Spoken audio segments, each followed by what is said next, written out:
Halo Sobat Ekonomi, jumpa lagi dan pada kesempatan kali ini kita akan membahas tentang APBN atau Anggaran Pendapatan Belanja Negara. Yuk simak pembahasan detailnya. Seperti yang diberitakan dalam media ya, bahwa Presiden kita ini mempunyai 8 program prioritas yang di tahun 2026 itu menghabiskan atau menelan anggaran sekitar 2.567 triliun rupiah. Pertama ada program ketahanan pangan yang menelan anggaran 164,4 triliun. Lanjut yang kedua ada program ketahanan energi yang menelan anggaran 402,4 triliun rupiah. Yang ketiga ada program MBG yang menelan anggaran 335 triliun rupiah. Yang keempat ada program pendidikan yang menelan anggaran 757,8 triliun rupiah. Yang kelima ada program kesehatan yang menelan anggaran 244 triliun rupiah. Yang keenam ada program pembangunan koperasi atau UMKM, ini menelan anggaran 181,8 triliun rupiah. Ini kita kenal dengan Koperasi Merah Putih ya. Lanjut yang ketujuh ada program pertahanan, ini menelan anggaran 424 triliun rupiah.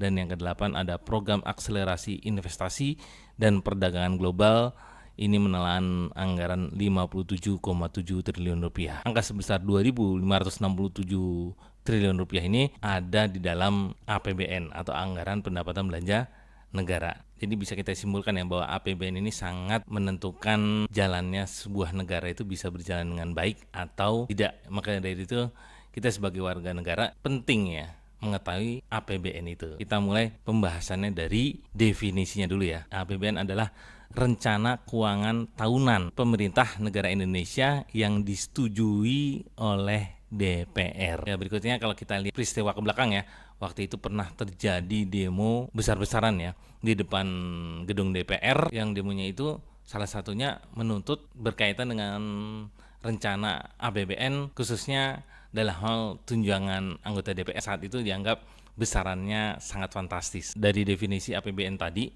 maka APBN ini berisi daftar yang sistematis dan terperinci yang memuat rencana penerimaan dan pengeluaran negara selama 1 tahun anggaran, yaitu dari 1 Januari sampai 31 Desember. Perlu diketahui ya bahwa APBN ini setiap tahunnya itu selalu ditetapkan dengan undang-undang. Nah, terkait dengan penetapan APBN, maka APBN di tahun 2026 ini ditetapkan dengan Undang-Undang Republik Indonesia itu di nomor 17 tahun 2025.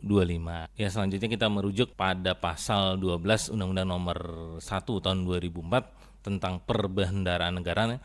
Maka APBN itu dalam 1 tahun anggaran itu meliputi beberapa hal sebagai berikut. Ada 3 hal gitu ya.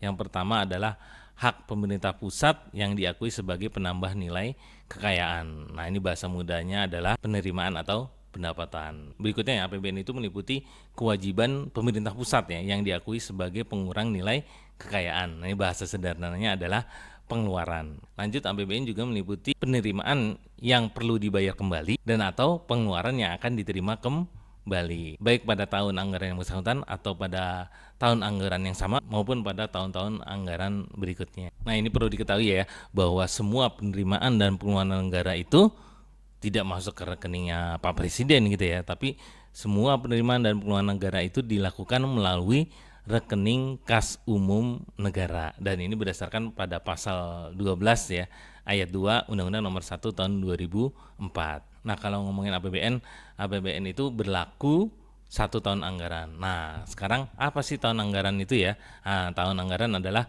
periode pelaksanaan APBN yang jumlahnya selama 12 bulan. Sejak tahun 2000 Indonesia itu menggunakan tahun kalender ya sebagai tahun anggaran, yaitu dari tanggal 1 sampai dengan tanggal 31 Desember. Nah, sebelum tahun 2000, tahun anggarannya itu ternyata dimulai dari 1 April sampai 31 Maret tahun berikutnya. Selanjutnya ya, penggunaan tahun kalender ini juga dikukuhkan dalam Undang-Undang Keuangan Negara dan Undang-Undang Perbendaharaan Negara. Ya, pasal 4 Undang-Undang nomor 17 tahun 2003 dan pasal 11 Undang-Undang nomor 1 tahun 2004. Setelah definisi, maka selanjutnya kita akan membahas tentang fungsi dari APBN itu sendiri. Nah, secara umum ya, APBN itu merupakan instrumen atau merupakan alat untuk mengatur pengeluaran dan pendapatan negara ya, dalam rangka yang pertama membiayai pelaksanaan kegiatan pemerintah dan pembangunan, mencapai pertumbuhan ekonomi, meningkatkan pendapatan nasional, mencapai stabilitas perekonomian, dan menentukan arah serta prioritas pembangunan secara umum. Berikutnya ya, penyusunan APBN itu juga memiliki tujuan ya.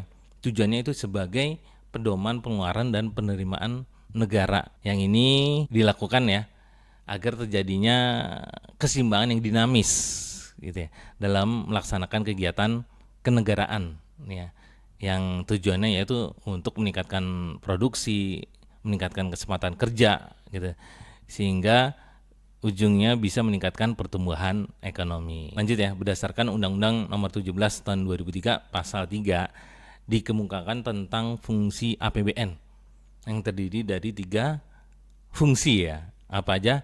Nah, yang pertama ada fungsi otorisasi.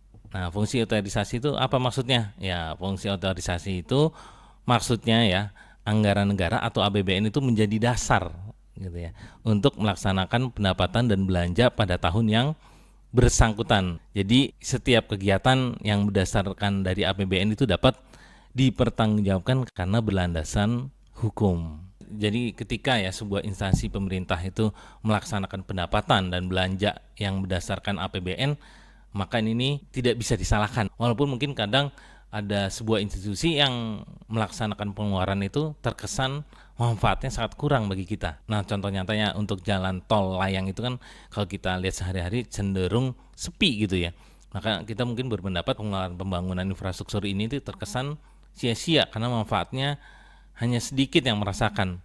Nah, tapi secara hukum ini tidak bisa disalahkan ya, karena pemerintah ini sudah melakukannya berdasarkan APBN, sehingga mempunyai dasar hukum, mempunyai landasan hukum.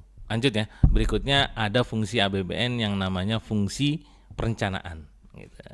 Maksudnya adalah APBN atau anggaran negara itu menjadi pedoman ya, menjadi pedoman bagi pemerintah dalam merencanakan kegiatan pada tahun yang bersangkutan. Jadi sebuah institusi pemerintah itu, contohnya misalnya sekolah gitu ya, ketika ingin merencanakan kegiatan itu harus berpedoman pada APBN. Nah, kalau tidak berpedoman pada APBN, ya bisa jadi nanti ada pengeluaran-pengeluaran yang tidak bisa dibayarkan oleh APBN. Nah, lanjut berikutnya ada fungsi pengawasan. Nah, fungsi pengawasan ini maksudnya adalah anggaran negara itu menjadi pedoman ya untuk menilai apakah kegiatan penyelenggaraan pemerintah negara ini sesuai dengan ketentuan yang telah ditetapkan atau tidak. Makanya kita suka dengar ya kalau di akhir tahun suka ada laporan ya, penyerapan anggaran sebuah institusi pemerintah itu sudah mencapai berapa persen. Nah, bagi institusi pemerintah yang sudah melakukan penyerapan anggaran yang besar ya atau pengeluaran yang besar mendekati 100% dari APBN, maka institusi tersebut itu bisa dinilai sudah menjalankan kegiatannya dengan baik. Nah, lanjut berikutnya ada fungsi APBN yang namanya fungsi alokasi. Fungsi alokasi itu maksudnya adalah anggaran negara itu harus diarahkan ya untuk mengurangi pengangguran, mengurangi pemborosan sumber daya, serta meningkatkan efisiensi dan efektivitas perekonomian. Ya, jadi sebuah anggaran negara itu harus diarahkan, harus dialokasi. Jangan sebaliknya malah disimpan doang di bank tertentu. Itu sebuah kesalahan ya. Lanjut berikutnya ada fungsi distribusi. Fungsi distribusi di sini maksudnya adalah kebijakan anggaran negara ya atau kebijakan dalam APBN itu harus memperhatikan rasa keadilan dan kepatutan. Nah, contoh mudah dari fungsi distribusi ini misalnya dalam APBN itu dianggarkan pemberian bansos ya untuk warga yang kurang mampu. Nah, ini kan sebuah kebijakan APBN yang memperhatikan rasa keadilan. Berkaitan dengan rasa keadilan ini juga bisa dilihat dari di sisi penerimaan APBN, yaitu melalui pajak, di mana pajak itu diberlakukan tarifnya berdasarkan besar kecilnya kekayaan seseorang. Yang terakhir ada fungsi stabilisasi dari APBN. Apa maksudnya?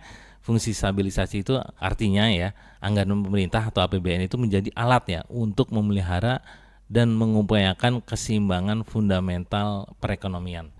Berkaitan dengan fungsi stabilisasi ini, misalnya terjadi gejolak perubahan harga sembako gitu ya, yang terlalu signifikan gitu. Maka APBN di sini mempunyai fungsi stabilisasi dengan melakukan kebijakan pengeluaran atau kebijakan penerimaan sehingga bisa menstabilkan harga-harga, khususnya misalnya harga sembako. Nah, yang terakhir ya, dari pembahasan APBN pada pertemuan kali ini adalah tentang tujuan APBN.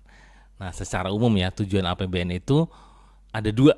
Yang pertama untuk memelihara stabilitas ekonomi dan mencegah terjadinya defisit anggaran. Ya, walaupun pada kenyataannya ya sering kali pemerintah itu tidak bisa terhindar dari yang namanya defisit anggaran. Tujuan penyusunan APBN yang kedua yaitu sebagai pedoman penerimaan dan pengeluaran negara dalam rangka pelaksanakan kegiatan kenegaraan serta peningkatan kesempatan kerja yang diarahkan pada peningkatan pertumbuhan ekonomi dan kemakmuran masyarakat. Jadi yang kedua ya, tujuan penyusunan APBN itu sebagai pedoman penerimaan dan pengeluaran negara.